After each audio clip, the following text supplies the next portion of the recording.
పొద్దున్నే అసలు నిద్ర లేస్తానే గోరువెచ్చని నీళ్ళు తీసుకోండి, లేదా లెమన్ టీ తీసుకోండి, గ్రీన్ టీ తీసుకోండి, తేనె గోరువెచ్చని నీళ్ళు తీసుకోండి, ఇలా చెప్తూ ఉంటారు కదా. As a surgical gastroenterologist, senior gastroenterologist, మీరు ఏం చెప్తారు? అసలు పొట్టలో అసలు పొద్దున్నే ఏం ఉండాలి? జనరల్గా అండి అందరూ చెప్తారు కదా, నాలుక టంగ్ మంచిగా ఉంటే మనం బాగానే ఉంటాం అన్నమాట. సో టంగ్ అనేది ఓన్లీ మనకి సెన్సేషన్ కోసం అనమాట. సో ఇప్పుడు మీరు ఏదైనా ఫుడ్ తిన్నారు, మీరు బాగా హ్యాపీగా ఉన్నారనుకోండి, బాగా టేస్టీగా ఉందనేది హ్యాపీగా ఉన్నారనుకోండి, అది టంగ్ వరకే పరిమితం. ఒక్కసారి ఫుడ్ పైప్ దాటింది అనుకోండి, మీరు ఏ ఫుడ్ మెటీరియల్ తిన్నా బాడీ సేమ్ డైజెషన్ అవుతుంది. ఇప్పుడు చాలామంది అందరం ఫాలో అయ్యేది ఏంటంటే, ఎర్లీ మార్నింగ్ లెగవగానే సమ్ హాట్ వాటర్తోనో, కొల్లైతే గోరువెచ్చని వాటర్తోనో, తేనో లేకపోతే సమ్ ఆకులో ఏవన్నా వేసి మిక్స్ చేసి చేస్తున్నారు. అవన్నీ ఏంటి అంటే, జనరల్గా మన బాడీలో సపోజ్ టంగ్ కనుక సెన్సేషన్ ఫీల్ అయింది అనుకోండి, మన బాడీ మూమెంట్ వస్తుంది. బాడీలో అంటే మన పేగుల్లోకి మూమెంట్ వస్తుంది అనమాట. జనరల్గా ఇప్పుడు కొంతమంది స్మోక్ చేస్తారు, ఆ స్మోక్ చేయడం వల్ల ఏంటంటే మనకి బ్రెయిన్ స్టిమ్యులేట్ అయ్యి అతనికి మోషన్ వస్తుంది. ఇదే సేమ్ వేడి నీళ్ళు తాగిన వాళ్ళు కూడా వేడి నీళ్ళు గోరువెచ్చని తీసుకోలేదు, ఆ టెంపరేచర్ వల్ల టంగ్ సెన్సేట్ అయ్యి మనకి బాడీలో ఉన్న ఇంటెస్టైన్స్ మూమెంట్ వచ్చి మోషన్ ఫ్రీ అవుతుంది, మూమెంట్ వస్తుంది అంతే. మీరు సపోజ్ లెమన్ కలిసిందో, తేనె కలిసిందో, లేకపోతే పుదీనా, కొంతమంది ఆవి కూడా వేస్తారు. వేసినప్పుడు అంటే ఆ సెన్సేషన్ వల్ల మనకి ఇంటెస్టైన్స్ మూమెంట్ వస్తుంది. కానీ యాక్చువల్గా రూల్ ఏంటంటే, ఒకసారి టంగ్ దాటిన తర్వాత మన బాడీలో ఏ ఫుడ్ తిన్నా కూడా మీకు కార్బోహైడ్రేట్, ప్రోటీన్, ఫ్యాటే, ఫైనల్లీ ఆ మూడే ఉంటాయి. మీరు వెజ్ తినండి, నాన్ వెజ్ తినండి, ఏదైనా కార్బోహైడ్రేట్, ప్రోటీన్, ఫ్యాట్. ఇంకా కరెక్ట్గా మాట్లాడుకుంటే సోడియం, పొటాషియం, కాల్షియం, మెగ్నీషియం. కొత్తగా ఏమి ఐటమ్స్ ఏమి ఉండదు. యాక్చువల్గా టంగ్ దాటిన తర్వాత మీరు ఏ ఫుడ్ తిన్నా సేమ్. జస్ట్ ఆ మూమెంట్ కోసం మాత్రమే మీరు టెంపరేచర్స్ చేంజ్ చేసి, లేకపోతే pH వాల్యూస్ అంటాము, లైక్ లెమన్ తీసుకోవడం కానీ, మ్యాంగో, కొంతమంది తీసుకునేది ఏంటంటే జస్ట్ ఇంటెస్టైన్ మూమెంట్ కోసం అంతే. అవి తీసుకుంటే హెల్దీగా ఉంటాము, తీసుకోకపోతే అదేముంటుంది, that is a personal opinion. అంతే తప్పించి ఒక ఫుడ్ ఐటమ్ వల్ల అలా ఏముంటుంది. అవునా? జస్ట్ మూమెంట్ కోసం అంతే. అందుకే కదా ఎర్లీ మార్నింగ్ 7 o'clock తీసుకోండి, 6 o'clock తీసుకోండి, ఫాస్టింగ్తో తీసుకోండి అంటే మీకు మోషన్ మూమెంట్ వస్తుంది అంతే. అంతేగాని అది రిఫ్లెక్స్. చిన్నప్పుడు పాలు తాగంగానే బేబీ మనకి మోషన్కి వెళ్తాడు, అది రిఫ్లెక్స్, అది ఆల్రెడీ మనకు ఉంటుంది. దాన్ని మనం ఇప్పుడు ఒక ఫుడ్ సపోజ్ మనకి డైజెషన్ ప్రాసెస్ ఎప్పుడు స్టార్ట్ అవుతుంది అంటే, మనం 12 o'clockకి ఏదన్నా ఫుడ్ మెటీరియల్ తినాలన్న థాట్తోనే స్టార్ట్ అవుతుంది యాక్చువల్గా మన డైజెషన్ మొత్తం. తర్వాత స్మెల్తో స్టార్ట్ అవుతుంది, తర్వాత టేస్ట్తో స్టార్ట్ అవుతుంది. వన్స్ అదంతా అయిపోయిన తర్వాత మీరు ఏం చేసిన, ఎన్ని ప్రపంచంలో ఉన్న మొత్తం నడిచినా కూడా మీకేం సపరేట్గా ఏం రాదు. ఎందుకంటే ఇది మొత్తం బ్రెయిన్ స్టిమ్యులస్ ఆల్రెడీ ఒక ఆర్గనైజ్ సెక్టర్. మన బయట చేసేదంతా కూడా ఏంటంటే మన హ్యాపీనెస్ కోసం అంతే తప్పించి కొంతమంది అంటారు, నేను పొద్దున్నే తాగవా అంటే అదొక చిన్నలాగా చూస్తారు, ఓహో తాగితే బాగుంటుందేమో. అట్లా ఏం ఉండదండి. మన డైజెషన్ ప్రాసెస్, మనం తినే ఫుడ్ అంతే మెటీరియల్. పరగడుపున అసలు ఏం వెళ్ళాలి డాక్టర్ గారు? జనరల్గా పరగడుపున అయితే రూమ్ టెంపరేచర్లో నార్మల్ వాటర్ ఒక 1/2 లీటర్ తీసుకుంటాం అంతే. యాక్చువల్గా జనరల్గా అది ఎవరైనా తాగేది అనమాట. ఎందుకంటే నైట్ అంతా మనం తాగం కదా, ఫుడ్ వచ్చే లోపల మనం అది తీసుకుంటాం. నైట్ ఆల్మోస్ట్ మీరు 6 hours to 8 hours వరకు ఏం తీసుకోరు, 12 to 6 అనుకోండి రఫ్గా, ఏమి తీసుకోరు. కాబట్టి డీహైడ్రేషన్ అవ్వకుండా ఫస్ట్ వాటర్ తాగుతాం, తర్వాత సాలిడ్ ఫుడ్డే వెళ్ళాలి మేడం. యాక్చువల్గా చెప్పాలంటే ఒక న్యూట్రిషన్, డైటిషియన్, లేకపోతే వేరే ప్యారలల్ డిపార్ట్మెంట్స్ అనేది ఏంటంటే ఎవిడెన్స్ లేకుండా ఉంటాం. యాక్చువల్గా చెప్పాలంటే సర్జికల్కి సంబంధించింది ఏంటి అంటే, మేము ఎంతసేపు లోపల ఏ జ్యూసెస్ ఉన్నాయి, అవి ఏ టైంలో రిలీజ్ అవుతాయి. సపోజ్ మనకి ఫుడ్ జ్యూసెస్ అన్నీ కూడా 4 to 5 రిలీజ్ అవుతాయి. దాన్నే మనం రిథమ్ అంటాము, సైకిల్ అనమాట. 4 to 5 AM మనకి రిలీజ్ అయిపోతాయి. మనం యానిమల్స్ నుంచి వచ్చాం కదా, యానిమల్స్ జనరల్గా 7 o'clock 8 o'clock లేచి తినవు కదా మేడం, పొద్దున్న 5 o'clock మొదలు పెట్టేస్తుంది. సో జ్యూసెస్ ఏంటంటే మనకి 4 to 5 రిలీజ్ అవుతాయి. జ్యూసెస్ రిలీజ్ అయిపోయిన తర్వాత మనం నిద్రలేసేది 7 o'clock అనుకోండి రఫ్గా యావరేజ్. అప్పటికి ఆల్రెడీ మీకు 3 hours జ్యూసెస్ ఉన్నాయి. లిక్విడ్స్ కనుక మనం తీసుకుంటే, మామూలుగా చెప్తున్నా, జనరల్గా కాఫీనో, టీనో ఏదన్నా ఒక లిక్విడ్ తీసుకున్నాం అనుకుందాం, మన స్టమక్లో 15 minutes కన్నా ఎక్కువసేపు లిక్విడ్ ఉండదు, డైరెక్ట్గా ఇంటెస్టైన్లోకి ఎంటర్ అయిపోతుంది. మరి జ్యూసెస్ రిలీజ్ అయినాయని ఏమైపోవాలి మనకి? ఇంకోటి ఏంటంటే, స్టమక్ దాటిన తర్వాత 50 centimeters మనకి 90% డైజెషన్ అయిపోవాలి. మీరు లిక్విడ్ తీసుకుంటారు, 20 minutesలో వెళ్ళిపోతుంది. ఆ జ్యూసెస్ అన్ని ఎవరిని డైజెస్ట్ చేయాలి? అందుకని ఏంటంటే ఫాస్టింగ్తో జనరల్గా ఫాస్టింగ్తో కాఫీలు కానీ టీలు కానీ తీసుకునే వాళ్ళకి ఎస్జిటి ప్రాబ్లమ్ ఒక 5 years తర్వాత స్టార్ట్ అవుతుంది. ఎందుకు ఇప్పుడు 5 years అయింది కదా, ఇంతకుముందు లేదు కదా సార్, మేము చిన్నప్పటి నుంచి నాకు ఇదే అలవాటు అని చాలా మంది చెప్తారు. అదొక పాస్ట్ లాంగ్వేజ్లో అనమాట. అప్పుడు ఏజ్ ఎంత మీది, ఇప్పుడు ఏజ్ ఎంత, అప్పుడు లేచినట్టు కింద కూర్చొని లేగగలవా, లేగలేవు కదా. బాడీ కూడా అంతే ఉంటుంది మేడం. సో అప్పటి వరకు మనం కాంపెన్సేట్ చేసింది ఇప్పుడు చేయడం కుదరట్లేదు. సో జనరల్గా ఫాస్టింగ్లో అయితే మనం సాలిడ్ ఫుడ్ అనగానే ఇప్పుడు కొత్తగా ఏమొస్తుందంటే bread, toast, one more thing ఏంటంటే మన food items like dry fruits తింటాము, ఫ్రూట్స్ తింటాము. ఫ్రూట్స్ తినడానికి పొద్దున్న తప్ప ఇంక మనకి వేరే టైం దొరకలేదు యాక్చువల్లీ. నైట్ తినకూడదంటగా ఫ్రూట్స్. జనరల్గా ఫ్రూట్స్ ఇవన్నీ citrus type of madam. High acidity values ఉంటాయి యాక్చువల్గా. సో ఫాస్టింగ్తో మీరు ఏమీ సాలిడ్ ఫుడ్ లేకుండా తిన్నప్పుడు ఏంటంటే ఎస్డిటీ లెవెల్స్ పెంచుతాయి. ఇంకోటి ఏంటంటే ఈజీలీ అబ్జార్బుల్ అనమాట. మీరు ఫ్రూట్స్ ఆల్మోస్ట్ అబ్జార్బ్ అయిపోతుంది లోపలికి. సో ఫ్రూట్స్ అనేది ఏంటంటే ఒక సాలిడ్ ఫుడ్ మెటీరియల్ తీసుకొని క్లాసికల్ ఇండియన్ ఫుడ్ మేడం. అది సౌత్ కావచ్చు, నార్త్ కావచ్చు. అంతా అయిపోయిన తర్వాత బనానా ఇస్తారు కానీ ముందు బనానా పెట్టి ఫుడ్ పెట్టాడు. అవును, సింపుల్గా చెప్పాలంటే బనానా పెట్టి తర్వాత లాస్ట్లో అది తింటే అంటే ఫ్రూట్ ఎక్స్ట్రా. ఫ్రూట్స్, వెజిటేబుల్స్ ఇవన్నీ మనం తినే ఫుడ్కి ఎక్స్ట్రా, అంతే తప్పించి అవే మెయిన్ ఐటమ్స్ కాదు. మీరు డ్రై ఫ్రూట్స్ తినే వాళ్ళందరికీ ఎసిడిటీ ప్రాబ్లమ్ స్టార్ట్ అవుతుంది. ఇప్పుడు ఏం నువ్వు డ్రై ఫ్రూట్స్ ఎక్కడ చూసినా ఓ ప్లేట్ నిండా డ్రై ఫ్రూట్స్ పెట్టుకోవడము, లేదా ఓ పాల గ్లాస్ నిండా డ్రై ఫ్రూట్ పౌడర్ వేసుకోవడం, ఇది చాలా చాలా నడుస్తుంది. అది మంచిదేనా? జనరల్గా డ్రై ఫ్రూట్స్ కానీ ఫ్రూట్స్ కానీ మనకి ప్రతి ప్రోడక్ట్లోనూ అవసరం ఉంటే అవసరం లేని ఉంటాయి. అంతేగాని only 100% purest form of food material వచ్చేది ఒక చెట్టు కానీ ఏమి ఉండదు, తాటి చెట్టు తప్ప. డ్రై ఫ్రూట్స్లోకి ఏంటంటే మనకి ఎంతైతే అవసరమో అంతే తీసుకోవాలి మేడం. ఎందుకంటే డైజెషన్ అవ్వాలి అంటే మీకు వెనక ఫైబర్ ఉండాలి. ఒక స్ట్రక్చర్ చూద్దాం మనం, సపోజ్ ఒక బిల్డింగ్ కట్టినా వెనక మెష్ ఉండాలి. మెష్ ఉంటేనే మీకు డైజెషన్ అవుతుంది, అది ఫైబర్. నెక్స్ట్ డైజెషన్ ప్రాసెస్ చేయడానికి ఒక బేస్ చేస్తారు, దట్ ఈస్ కార్బోహైడ్రేట్స్. ప్రోటీన్ అనేది జస్ట్ బై ప్రొడక్ట్స్ లాగా అనమాట. ప్రోటీన్ డైజెస్ట్ అవ్వాలంటే ఇవి రెండు ఉండాలి ఫస్ట్. ఇదంతా ప్రోటీనేగా, ఇదంతా ప్రోటీన్. మొత్తం డ్రై ఫ్రూట్స్ అన్నీ అవే కదా మేడం, వేరేదే ఉండదు కదా మెటీరియల్. సో మీకు డైజెషన్ ప్రాసెస్ జరగదు. అందుకే వాళ్ళకి ఎసిడిటీ రావటము, మోషన్ ప్రాబ్లం. మోషన్ ఎక్కడి నుంచి వస్తుంది? ఫైబర్ ఫుడ్ లేకుండా. మంచిగా గుడ్ హెల్త్ ఉండాలంటే మోషన్కి వెళ్ళాలంట. మీరు డ్రై ఫ్రూట్స్ అవన్నీ తీసుకుంటూ కూర్చుంటే డ్రై ఫ్రూట్సే తింటారంటే మోషన్ ఫామ్ అవ్వదు, డైజెషన్ జరగదు. బేస్ ఏమి లేకుండా, ఫ్రేమ్ వర్క్ ఏమి లేకుండా కన్స్ట్రక్షన్ ఉండదు, కెమికల్ రియాక్షన్ జరగదు, ఏమీ జరగదు. మనం మాత్రం డ్రై ఫ్రూట్స్ పొద్దున్నారు, సాయంత్రం వారు, మధ్యాహ్నం వారు ఎక్కడుంటే అక్కడ తినాలి. అంటే వెళ్ళిపోతుంది మేడం అట్లా. ప్రతి దాంట్లో జనరల్గా చెప్పేది ఏంటంటే ఎనీ డ్రై ఫ్రూట్స్ పీసెస్లో ఉంటాయి. సపోజ్ బాదం, జీడి అవి కామన్ కదా, 6 కన్నా పర్ డే తినాల్సిన అవసరం లేదు మేడం యాక్చువల్లీ. ఎందుకంటే అరగదు అది. మీరు ఇప్పుడు వాటర్ బాగా తాగారు, డాక్టర్ ఏం చెప్తారు? మీరు వాటర్ మంచిగా తాగండి, మీకు బాగుంటుంది అని చెప్తారు. నేను రోజుకి 6 లీటర్లు తాగుతాను మేడం, 4 లీటర్లు యూరిన్లో వస్తుంది. అంతే కదా. మీరు ఎక్కువ తాగినంత మాత్రాన బాడీ ఉంచుకోదు. మీరు అంత హెల్దీ ఉన్నా కూడా బాడీ ఏమీ అలా చేయదు. సో డ్రై ఫ్రూట్స్ అనేది ఏదైనా limited madam. Every food is a good, but at the limited versions. మంచి ఫుడ్ అంటే త్వరగా అరిగే ఫుడ్ మంచిదా? జనరల్గా ప్రతి ఫుడ్ ఐటమ్ని మన బాడీ కార్బోహైడ్రేట్, ఫ్యాట్, ప్రోటీన్ లాగే చూస్తుంది మేడం. వాటర్, ఫైబర్, ఈ 5 ప్రోడక్ట్లోనే చూస్తుంది మీరు ఏ ఫుడ్ తిన్నా కూడా. కానీ మనం యాడ్ చేసే ఈ ఆయిల్ కానీ, స్పైసెస్ కానీ, ఫ్రై కానీ, వీటిల్ని మన బాడీ రికగ్నైజ్ చేసుకోలేదు యాక్చువల్గా. ఎందుకంటే మనం వచ్చింది అక్కడి నుంచే కాబట్టి, అప్పుడు స్పైసెస్ ఇవన్నీ లేదు కాబట్టి మన ఆయిల్ ఇవన్నీ బాడీ రికగ్నైజ్ చేసుకోలేదు. అందుకే మనకి జనరల్గా బిర్యానీస్ అవన్నీ తిన్నప్పుడు, లేకపోతే బాగా ఫ్రై ఐటమ్ తిన్నప్పుడు, తినేటప్పుడు టంగ్ హ్యాపీ ఉంటుంది, తిన్న తర్వాత పొట్ట హార్ట్ అవుతుంది, పొట్ట ఏడుస్తుంటుంది అనమాట. ఎందుకంటే అవి స్పైసెస్గా. మీరు వెజిటేరియన్ తిన్నప్పుడు పొట్ట హాయిగా ఉంటుంది, నాన్ వెజ్ తిన్నప్పుడు పొట్ట ఇబ్బంది పెడుతుంది. మళ్ళీ ఫ్రైగా తిన్నప్పుడు ఇబ్బంది పెడుతుంది, కర్రీగా తిన్నప్పుడు ఇబ్బంది పెట్టదు. అందుకని మనం యాడ్ చేసే ఆయిల్, స్పైసెస్ అవి ఇంపార్టెంట్ మేడం. అంతేగాని ఫుడ్ ఎప్పుడు సేమ్ మేడం, అంతే. Carbohydrate, protein, fat. ఇప్పుడు బిర్యానీ అనేది చాలా మంచిదని ఒక వీడియో చాలా పెద్ద వైరల్ అయింది డాక్టర్ గారు. బిర్యానీ చాలా మంచిదని. బిర్యానీ మంచిదే మేడం. ఎప్పుడు అంటే దాంట్లో ఉన్న ఆ స్పైసెస్ ఉంటాయి కదా, అన్ని రకాల స్పైసెస్ వాడతాం. అవి చాలా కెమికల్ కాంపౌండ్స్ అంటే natural chemicals, anti cancer, anti ageing. యాక్చువల్గా బిర్యానీ వచ్చింది ఆ బేసిస్లోనే. Biryani is the royal family వాళ్ళు వాడేది యాక్చువల్గా, మనం వాడేది కాదు. ఫస్ట్లో అంతా రాయల్ ఫ్యామిలీస్ తినేవి అనమాట. వాళ్ళు ఎందుకు తింటారు మేడం? మంచిదైతేనే కదా తింటారు. యాంటీ ఏజింగ్, యాంటీ క్యాన్సర్ అయితేనే తింటారు.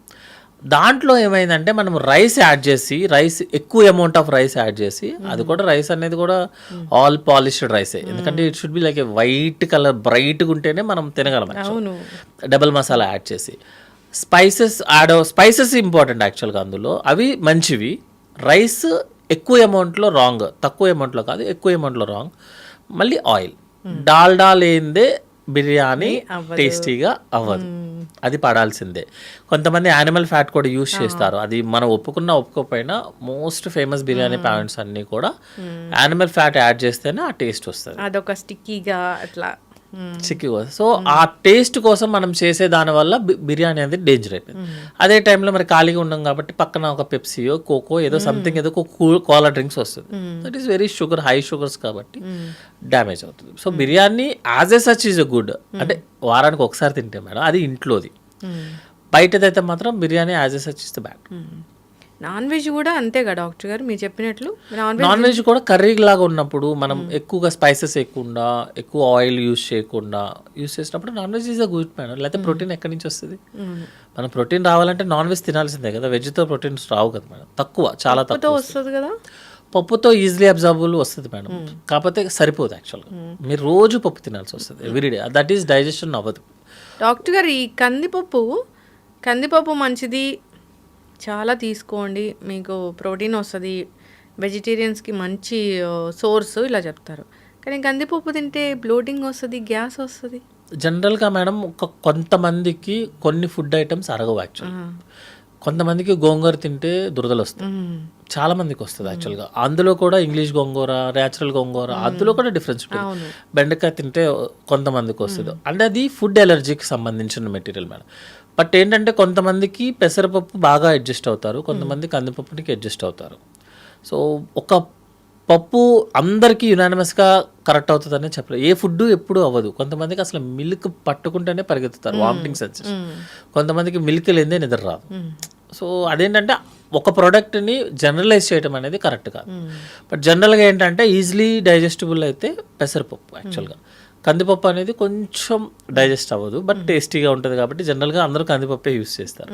బట్ పెసరపప్పు ఈజ్ ఈజీలీ డైజెస్టబుల్ ఉన్న వాటిల్లో. గ్యాస్ట్రిక్ రాకుండా కందిపప్పుని మనం తీసుకోలేమా? గ్యాస్ట్రిక్ ఉన్న వాళ్ళు ఎవరైనా సరే ఒక ఫుడ్ ఐటమ్ వల్ల ప్రాబ్లం వస్తుంది సార్ అంటే ఆ ఫుడ్ ఐటమ్ ఆపమనే చెప్తాం, అంతే. ఆల్టర్నేటివ్ చూసుకోమని చెప్తామని. ఎందుకంటే ఫుడ్ ఒకసారి లోపలికి వెళ్ళిన తర్వాత మనం చేయడానికి ఏమి ఉండదు, బాడీ చేసుకోవాలి. బాడీకి కందిపప్పు అడ్జస్ట్ అవ్వట్లేదు, ఎందుకంటే మేడం మనకు తెలిసినంత వరకు ఎంజైమ్స్, జీన్స్ అనేది కొంచెమే, మనకి తెలియదు కదా మొత్తం ఎన్ని ఉన్నాయి అనేది. అందరి మనుషులు అన్ని జీన్స్తోనూ పుట్టరు, 100% ఎవ్వరు ఈక్వల్గా ఉంటారు. ఏదైనా డిఫెక్ట్ ఉందనుకోండి మేడం, అప్పుడు ఏం చేస్తాం? దాన్ని తగ్గట్టు మాకు మిల్క్ పడలేదు, ఆపండి, ఏమో అర్జెంట్ ఏముంది ఇప్పుడు. కందిపప్పు పడలేదు, పోనీ పెసరపప్పు తినండి, ఏదో సినిమాలో చెప్పినట్టు పెన్సిల్ ఇరిగిపోయిందంటే పెన్తో రాసుకోండి. ఇప్పుడు పెసరట్టు అబ్బో, గట్టి హెల్త్కి పెసరట్టు చాలా మంచిది, దాంట్లో ఉన్నన్ని మెడిసినల్ ప్రాపర్టీస్ దేంట్లో లేవు, పెసరట్టే తినండి అంటున్నారు. నిజంగా అంత మంచిదా? మనకి జనరల్గా ఇప్పుడున్న మీడియా స్ట్రీమ్స్ దాని ప్రకారం కానీ ఇప్పుడున్న దానికి ఏంటంటే ఎవరైనా ఒకటి పట్టుకుంటే అదే రీల్ చేస్తారు మనం. ఇప్పుడు మీరు ఇన్స్టా ఓపెన్ చేసినా ఏది చేసినా 1 day పైన పాకిస్తాన్ రీల్ రన్ అవుతుంది. సో జనరల్గా ఒకటి పట్టుకుంటే ఇంకా అదే ఉంటుంది. జనరల్గా ఏంటంటే ఒక ప్రోడక్ట్ మంచిది, ఇది తింటే మీకు ఈ ప్రాబ్లమ్స్ రాదు, మీకు ఫుల్ ప్రోటీన్స్ వచ్చేస్తే అట్లా ఏమి ఉండదు madam. Everything is the same అనమాట. మేబీ ఒక దాంట్లో కార్బోహైడ్రేట్ ఎక్కువ ఉండొచ్చు, ఒక దాంట్లో తక్కువ ఉండొచ్చు. అలాగే ఇప్పుడు మీరు white rice is the completely bad అనే లేదు madam. And compare to other products కొన్ని కార్బోహైడ్రేట్స్ ఎక్కువ ఉండొచ్చు, మిగతా ప్రోడక్ట్స్ ఎక్కువ ఉంటాయి, మళ్ళీ నాన్ ఫ్యాటీ యాసిడ్స్ ఎక్కువ ఉంటాయి వైట్ రైస్లో అనమాట. సో ఏం చేస్తారంటే జనరల్గా ఒక వారం ఇది యూస్ చేయండి, ఒక వారం బ్రౌన్ రైస్ యూస్ చేయండి. మీరు కంప్లీట్గా బ్రౌన్ రైస్ వాడాం అనుకుందాం అనుకోండి, జీవితం మీద విరక్తి వస్తుంది. యూఆర్ లివింగ్ కదా, మీరు జస్ట్ ఎంజాయ్ యువర్ లైఫ్. ఎందుకు అంత కష్టాలు ఎందుకు? ఎంత అవసరమో, సపోజ్ ఈరోజు మీకు ఇంత అవసరం ఉంది అంతే తినండి, ఏముంటుంది దాంట్లో. లేదు కొన్ని రోజు వైట్ రైస్ తినండి, కొన్ని బ్రౌన్ రైస్ తినండి, కుదిరితే బ్లాక్ రైస్ తినండి, డబ్బులు ఎక్కువ ఉంటాయి. లేదంటే కినోవా, ఏదైనా సరే ఓన్లీ కంటిన్యూస్గా ఒకటే చేయడం కుదరదు మేడం. ప్రతి ప్రోడక్ట్లో గుడ్ ఉంటుంది, బ్యాడ్ ఉంటుంది. సో మిక్స్ క్వినోవా అనేది చాలా రిచ్ ఫుడ్ అంటున్నారు కదా డాక్టర్ గారు, అంటే విటమిన్స్, మినరల్స్ దాంట్లో ఎక్కువ ఉంటాయా? అండ్ ఎక్కువ ఉంటుంది మేడం, ఎందుకంటే అది గ్రో అయ్యే ఇప్పుడు మనకి మిల్లెట్స్ ఉన్నాయి మేడం. మిల్లెట్స్ ఏరియా పెరిగేది ఏంటిది, అది వాటర్ అన్నీ తక్కువ ఉన్న ఏరియాలో. ఏదన్నా ఒక స్ట్రగుల్తో పెరుగుతుంది అనుకోండి, సపోజ్ నాటుకోళ్ళు కానీ ఏమన్నా ఉంటాయి అనుకో, అవి స్ట్రగుల్తో పెరుగుతాయి. బ్లాక్ కోడి అవన్నీ వస్తున్నాయి కదా ఇప్పుడు. స్ట్రగుల్తో పెరిగి ఎక్కువ యాక్టివిటీ చేస్తున్న ప్రోడక్ట్ ఏదైనా సరే యాక్చువల్గా గుడ్గా ఉంటుంది. అది ఎక్కువ రోజులు వాడటం కూడా కుదరదు, ఎందుకంటే ప్రోటీన్ గుడ్ కదా, కార్బోహైడ్రేట్ బ్యాడ్ కదా, షుగర్ బ్యాడ్ కదా. నేను రోజు ప్రోటీన్ తింటానంటే ఎట్లా కుదురుతుంది, వర్క్ అవ్వదు కదా.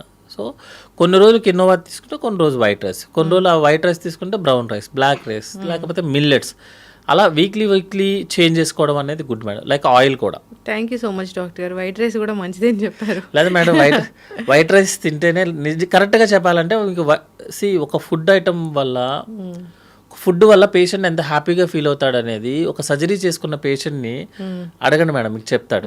ఒక 3 రోజుల వరకు నోట్లోంచి ఇవ్వడానికి ఉండదు, ఏముండదు. ఆకలితో అసలు ఇంకా నేను ఎందుకున్నానని ఫీలింగ్ వస్తుంది. అతనికి ఒక రైస్ కొంచెం పెట్టంగానే అసలు ప్రపంచాన్ని జయించినట్టు ఫీలింగ్ వస్తాడు. కరెక్టే డాక్టర్. సో అదేంటంటే వెళ్ళినోడికే తెలుస్తుంది మేడం. మేము అందరు రోజు చూస్తాం కాబట్టి ఫాస్టింగ్ చేయటం ఇవన్నీ ఆ రోజు టైంపాస్కి బాగా పనిచేస్తాయి మేడం. వెయిట్ ఏదో ఆ రోజుకి పనిచేస్తుంది, కానీ లైఫ్లో మనం 100 years బతకాల్సిన అది అవ్వదు మేడం. అసలు ఈ స్ట్రెస్తోని ఏం తినొద్దు అంటున్నారని ఇక్కడే అరే ఫుడ్ ఏం తినాలనే చెప్పి అరగంట ముందు గంట ముందు డిస్కషన్స్ పెడితే మీరు ఫుడ్ ఏం తింటారు మేడం. దాని బదులు ఏంటంటే ఈరోజు మనకి ఇంత అవసరం, ఎక్కువ వర్క్ చేశాను సో నాకు ఇంత అవసరం, అంతే తినండి. తక్కువ వర్క్ చేశారు, ఏం పనేం లేదు ఈరోజు, తక్కువే తినండి. అంటే మన ఫుడ్ తినొచ్చా? స్పెషల్గా చేయించుకొని స్పెషల్గా డైటీషియన్ చెప్పింది ఫాలో అవ్వాల్సిన పని లేదా? మన ఫుడ్, మన యాన్సిస్టర్స్, మన ఫోర్ఫాదర్స్ ఏం తిన్నారో అది తింటే సరిపోతుంది అంతే. యాక్చువల్గా మనకి ఏదైతే ట్రెడిషనల్గా హోమ్లో ప్రిపేర్ ఉన్నారో సేమ్ అదే ఫుడ్ చేసుకొని అదే విధంగా యాన్సిస్టర్స్ ఏ వర్క్ అయితే చేశారో చేసుకుంటే that's the fair enough madam. ఇప్పుడు ఒక చార్ట్ని మనం ప్రిపేర్ అయ్యి, సపోజ్ నేను ఒక డైటీషియన్ దగ్గరికి వెళ్ళి కామెంట్ చేయడం అని కాదు, యాక్చువల్లీ అది మనము పేషెంట్గా ఉన్నప్పుడు, లేకపోతే సపోజ్ నేను ఇప్పుడు 100 kgs ఉన్నాను మేడం, నాకు మోకాలు నొప్పులు వస్తున్నాయి, నేను బరువు తగ్గాలి, మ్యాండేటరీ తగ్గాలి ఇప్పుడు నేను. అది ఒక 1 month 2 months 3 months మీ టార్గెట్ రీచ్ అయ్యేదాకా ఒక డైట్ని ఫాలో అవడం అనేది ఓకే. అది కంటిన్యూస్ ఫాలో అవడం అనేది it's a very danger actually. ఒక ఫుడ్ ఏం తినాలో కూడా గంటసేపు ఆలోచిస్తే మరి ఫుడ్ ఏం తింటారు, ఏం చేస్తారు. ఇప్పుడు మేము మార్నింగ్ లేస్తానే ఒక టీ తీసుకొని, మీరు అన్నట్లు ఒక మంచిగా వాటర్ తీసుకొని, తర్వాత మాకు నచ్చిన టీ కాఫీ తాగి, తర్వాత బ్రేక్ఫాస్ట్ చేసి ఇడ్లీ దోశ అలాంటివి తీసుకొని, అదైతే రివర్స్లో మనకి జస్ట్ వాటర్ తాగి ఇడ్లీ దోశ అలాంటివి తిని నెక్స్ట్ టీలు కాఫీలు తాగండి. ఓ అట్లనా? సాలిడ్ ఫుడ్ వెళ్ళాలి మేడం. సాలిడ్ ఫుడ్ కాకుండా డైరెక్ట్గా లిక్విడ్ ఫుడ్ అనేది నాట్ ఎ సేఫ్ యాక్చువల్గా. ఎస్జిటీ ఉన్న వాళ్ళకి ఎస్జిటీకి ప్రోన్ అవుతాం యాక్చువల్గా. సో సాలిడ్ ఫుడ్ తర్వాత అది మనం జనరల్గా ఏంటంటే అది అలవాటు అయిపోయి చేస్తున్నాము. అందుకని మనం సపరేట్గా మీరు ఆపండి అన్న ఎవరు ఆపరు. సో ఎవరైతే కంప్లైంట్ ఉంటుందో, ఎవరైతే ఎస్జిటీ కంప్లైంట్ ఉంటుందో వాళ్ళు మాత్రం కంపల్సరీగా సాలిడ్ ఫుడ్ తీసుకొని కాఫీ టీ తీసుకోమని చెప్తాం. ఇంకా కొంతమంది చెప్తారు మేము ఫుడ్ ఇలా తీసుకుంటే మేము వెయిట్ పెరిగిపోతున్నాము, అలా తీసుకుంటే వెయిట్ అనేది అలా పెరుగుతూ తగ్గుతూనే ఉంటుంది. మన షుగర్ వాల్యూ లాగే అది కూడా మన యాక్టివిటీని బట్టే పెరుగుతూ తగ్గుతుంది. మీరు కంటిన్యూస్గా వెయిట్ పెరుగుతున్నారంటే అర్థం ఏంటంటే మీ బాడీలో ఏదో ప్రాబ్లం ఉన్నట్టు లెక్క, మీరు ఫిజికల్ యాక్టివిటీ చేయట్లేదు అన్నమాట. ఇప్పుడు వెయిట్ పెరగడం వేరు, పొట్ట పెరగడం వేరు కదా? వెయిట్ పెరగడం వేరు, పొట్ట పెరగడం. పొట్ట పెరుగుతుందంటే అది గ్యాస్ట్రిక్ పొట్ట అని మనకి ఎలా తెలుస్తుంది? జనరల్గా ఎస్జిటీ పొట్ట మేడం 1-2 daysలోనే పెరిగిపోతుంది. ఇట్లా బెలూన్ లాగా మొత్తం అనమాట. పై పొట్ట పెరుగుతుంది, కింద పొట్ట పెరుగుతుంది. అంటే బొడ్డు పైన లైక్ కంప్లీట్ బెలూన్ లాగా, ప్రెగ్నెన్సీ లాగా, అంటే 9th month వచ్చిన ప్రెగ్నెన్సీ లాగా అనిపిస్తుంది అనమాట. ఫుల్ టైట్ అనమాట. ఎస్జిటి పొట్ట టైట్ గా ఉంటుంది. అదే కాకుండా ప్రాబ్లమ్స్ వచ్చిన పొట్ట ఉంటుంది కదా, సపోజ్ ఓవరీలో ఏదైనా ట్యూమర్స్ రావడం కానీ, లేకపోతే యూట్రస్లో ఏదైనా ట్యూమర్స్ కానీ, కిడ్నీ ప్రాబ్లమ్స్ ఉన్న వాళ్ళు, లేకపోతే మన బాడీలో వాటర్ వస్తున్నాయి అనుకుందాం అనుకోండి, వాళ్ళకి ఏంటంటే కింద నుంచి పొట్ట పెరగడం స్టార్ట్ అవుతుంది. అది కూడా ఒక రోజులో కాదు, 1-2 రోజులు కాదు, మెల్లగా పొట్ట పెరగడం స్టార్ట్ అవుతుంది. అంటే మీరేం డిస్కంఫర్ట్ ఫీల్ అవ్వరు. ఎదురుగున్న వ్యక్తి మీకు చెప్తాడు నీ మధ్య ఏంటి పొట్ట పెరిగినట్టు ఉందని చెప్తాడు. ఎస్జిటి పొట్ట ఏంటంటే మీరే ఫీల్ అవుతారు టైట్ అయిపోయింది, పొట్ట మొత్తం బెలూన్ లాగా ఉబ్బిపోతుంది. గ్యాస్ పొట్ట వాళ్ళు ఏంటంటే ఒక 2-3 days అయిపోయిన తర్వాత వాళ్ళకి ఆటోమేటిక్గా పొట్ట తగ్గిపోతుంది. ఎందుకంటే మీకు ఎస్జిటి తగ్గిపోతే పొట్ట తగ్గిపోతుంది. బట్ ప్రాబ్లమ్స్ ఉన్న వాళ్ళకి ఏంటంటే తగ్గదు. అలా కాకుండా సపోజ్ మీకు స్ప్లీన్ పెరిగింది, లివర్ పెరిగింది అనుకోండి, లివర్ పెరిగితే రైట్ సైడ్ పొట్ట పెరుగుతుంది, రైట్ సైడ్ బొడ్డు పైన. స్ప్లీన్ పెరిగితే లెఫ్ట్ సైడ్ బొడ్డు పైన, అది కూడా ఏంటంటే రోజు రోజు మెల్లమెల్లగా పెరుగుతుంది. చాలాసార్లు వస్తుంది మేడం, ఎందుకంటే గ్యాస్ పొట్ట వదిలేసే అంటారు. చాలామంది క్యాన్సర్స్ అలా మిస్ అవుతాం మనం. సో పొట్ట మెల్లగా పెరిగిందా, ఒకే రోజు పెరిగితే గ్యాస్ ప్రాబ్లం. మెల్లమెల్లగా పెరిగింది, నీకు ఏ కంప్లైంట్ లేకుండా పెరిగిందంటే అది వేరే ప్రాబ్లం, ఏదో లోపల ఉన్నట్టు లెక్క. లేకపోతే ఇప్పుడు పొట్ట పెరిగిన వాళ్ళందరూ ఇబ్బంది పడతారు అనమాట, అయ్యో లోపల ఏదో క్యాన్సర్స్ ఉందేమో. అట్లా ఏం లేదు. జనరల్గా ఏంటంటే స్లోగా ఏదన్నా జరుగుతుంది అంటే లోపల ఏదో ఉన్నట్టు లెక్క. ఒకేసారి జరిగింది అంటే గ్యాస్ ప్రాబ్లం. ఇప్పుడు లంచ్కి వెళ్ళినప్పుడు కొంచెం తినగానే పొట్ట సరిపోయింది ఫిల్ అయిన ఫీలింగ్ ఉంటే అది మంచిదేనా? లేదు మేడం, యాక్చువల్గా ఏంటంటే మనం ఎంతైతే తీసుకోగలమో అంత తీసుకోకుండా తక్కువ తీసుకుంటున్నామంటే ఐదర్ వాడేదైనా బేకింగ్ సోడా కలిపి ఉండాలి, లేకపోతే మీకు లోపలైనా గ్యాస్ ఉండాలి. గ్యాస్ అనేది లోపల మనకేమీ ఎయిర్ ఉండదు మేడం. యాక్చువల్గా ఎయిర్ ఉండదు లోపల, ఎందుకంటే మేము గ్యాస్ ఉన్న వాళ్ళకి ఎండోస్కోపీ చేసినప్పుడు లోపలేమీ ఎయిర్ ఉండదు. కొత్తగా మేము ఇవ్వాలి లోపల వాళ్ళకి ఏంటంటే ఆ ఫీలింగ్ అనమాట. యాక్చువల్గా అంటే మనకి స్టమక్ కెపాసిటీ జనరల్గా 50 ml, జనరల్గా 1 లీటర్ వరకు ఎక్స్పాండ్ అవుతుంది.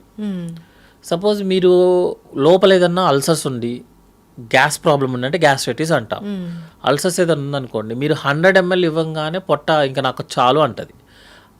ఎందుకంటే 50 ml నుంచి 1 లీటర్ పెరగాలి కదా, పెరిగిన తర్వాత మనకి ఇంకా చాలు అనే ఫీలింగ్ రావాలి.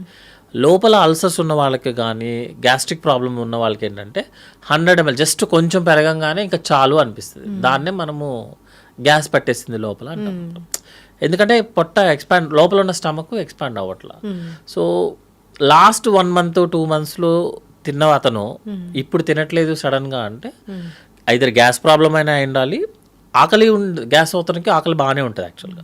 అట్లా కాకుండా ఆకలి కూడా లేదంటే మాత్రం లోపలేదో అయి ఉండాలి. అందుకే జనరల్గా మేము ఇప్పుడు సపోజ్ హార్ట్ పేషెంట్ వచ్చాడు మేడం, అతను అడిగే ఫస్ట్ క్వశ్చన్ ఏంటంటే ఇంతకుముందు నువ్వు చేయాల్సిన పని కన్నా ఇప్పుడు నువ్వేమన్నా తక్కువ చేస్తున్నావా, లేదంటే చేస్తే అలసట వస్తుందా అని అడుగుతాము. దట్ మీన్స్ హార్ట్ ఇష్యూ ఉన్నట్టు లెక్క. ఇంతకుముందు నువ్వు తినేదానికన్నా తక్కువ తింటున్నావా, ఆ క్వశ్చన్ అడగంగానే అతను చెప్పే విధానంలోనే మనకి గ్యాస్ట్రిక్ ప్రాబ్లం అని తెలిసిపోతుంది. దానికోసం పెద్ద పెద్ద స్కాన్లు కూడా అవసరం లేదు, ఆ క్వశ్చన్ చాలా యాక్చువల్గా. ఇప్పుడు తినగానే కొందరికి ఏమవుతుందంటే వామిటింగ్ సెన్సేషన్ రావడము, ఇంకా తినబుద్ధి కాకపోవడం ఇట్లా జరుగుతూ ఉంటుంది. ఈ వామిటింగ్ సెన్సేషన్ అనేది కూడా ఈ యాసిడిటీ వల్లే అవుతుందా? వామిటింగ్ సెన్సేషన్ కూడా ఎసిడిటీ మేడం యాక్చువల్గా. అంటే మనకి చాలా కండిషన్స్ ఉంటాయి, బట్ గ్యాస్ట్రో రిలేటెడ్ ఏంటంటే ఎక్కువ ఎసిడిటీ ఉన్న వాళ్ళకి ఏంటంటే గ్యాస్ ప్రాబ్లమ్ ఉన్న అల్సర్స్ ఉన్న వాళ్ళకి బాడీ రిసీవ్ చేసుకోవడానికి ఇష్టపడదు ఫుడ్ని. సో ఆబ్వియస్లీ మీకు వామిటింగ్ సెన్సేషన్ వస్తేనే కదా మీరు అది కౌంటర్ రియాక్షన్ అనమాట. ఇప్పుడు బ్రెయిన్లో ట్యూమర్ ఉన్న వాళ్ళకి వామిటింగ్ సెన్సేషన్ నాసియా ఉంటుంది, అలా కాకుండా సింపుల్ గ్యాస్ట్రిక్ ప్రాబ్లం ఉన్న వాళ్ళకి అదే ఉంటుంది అనమాట. స్టమక్ రిసీవ్ చేసుకోవడానికి యాక్సెప్ట్ చేయలేదు అనుకోండి, మీరు తినడానికి వీలు లేదు, అప్పుడు మీకు ఏ ఫీలింగ్ కలిగించాలి? కొంచెం తింటే వామిట్ అవుతున్న ఫీలింగ్ మీకు బాడీ కలిగిస్తుంది. అది ట్రిగర్ మెకానిజం, లైక్ ఫీవర్ లాగా అంతే. ఇప్పుడు యాసిడిటీ ఉంటే టాబ్లెట్స్తో సరిపోతారా డాక్టర్ గారు? జనరల్గా ఎసిడిటీ ఉన్న వాళ్ళకి నార్మల్ రెగ్యులర్గా యూస్ చేసే మెడిసిన్స్ సరిపోతుంది మేడం. యాక్చువల్లీ ఫాస్టింగ్తో వేసుకోమని చెప్తాము. ఇప్పుడు లేటెస్ట్గా ఏంటంటే వితౌట్ ఫాస్టింగ్ కూడా మెడిసిన్స్ యూస్ చేయొచ్చు అనమాట. వస్తున్నాయి వచ్చాయి మేడం, ఆల్రెడీ ప్రూవెన్.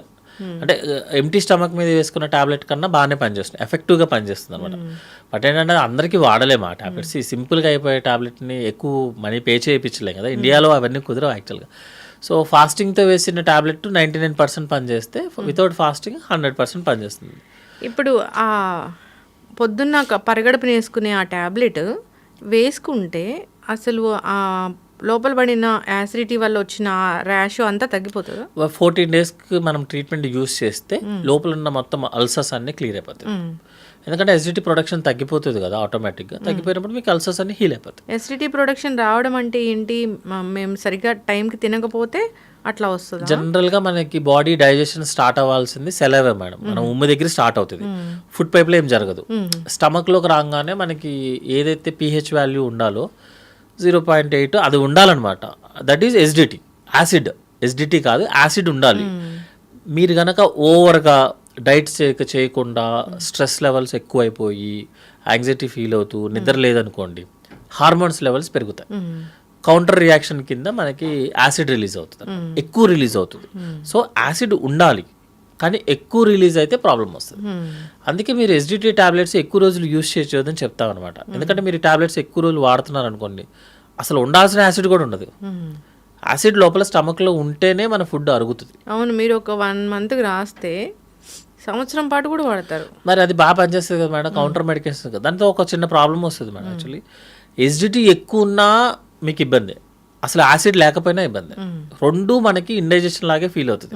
పేషెంట్ ఏం చేస్తాడు, నాకు ఇండైజెషన్ లాగా ఉంది, డాక్టర్ గారు టాబ్లెట్ రాస్తారు కాబట్టి వేస్తాడు, అది బంద్ చేయదు. కంపెనీలు మారుస్తారు. మీరు చాలా మంది యాసిడ్ టాబ్లెట్స్ వాడడం చూడండి, కంపెనీలు మారిపోతాయి.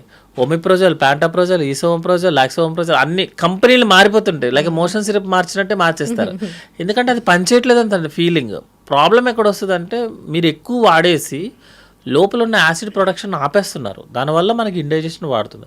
అందుకే ఎస్జిటి అనేది మ్యాక్సిమం 45 days, అంతకు మించి ఎక్కువ వాడటం అనేది సేఫ్ కాదు. అబ్జార్ప్షన్ పోతుందా న్యూట్రియంట్స్? అసలు డైజెషనే స్టార్ట్ అవుతుంది. మీరు సపోజ్ ఇప్పుడు ఉమ్ము మింగకుండా ఊసేస్తున్నారు అనుకోండి, డైజెషనే స్టార్ట్ అవుతుంది. అసలు ఫుడ్ స్టార్ట్ అవ్వాల్సిందే సెరవేలో, తర్వాత స్టమక్ వెళ్ళిన తర్వాత గ్రైండింగ్ అవుతుంది. మనకు ఎవరైతే యాసిడ్ ఉందో లోపల, యాసిడ్ కావాలి అది యాక్చువల్లీ. యాసిడ్ లేకుండా మీకు ఫుడ్ డైజెస్ట్ అయ్యే ఛాన్సే లేదు.